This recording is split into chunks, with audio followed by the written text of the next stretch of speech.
và để trước khi hùng bền chém bùa ở chỗ cổ nhớ trước khi bùa họ vẫn chụp tổ cầm gì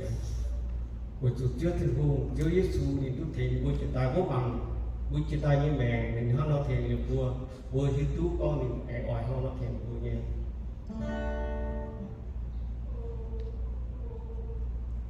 Hãy subscribe cho kênh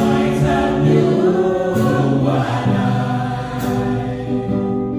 Mì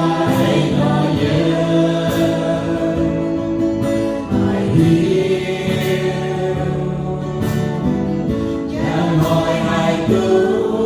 để không bỏ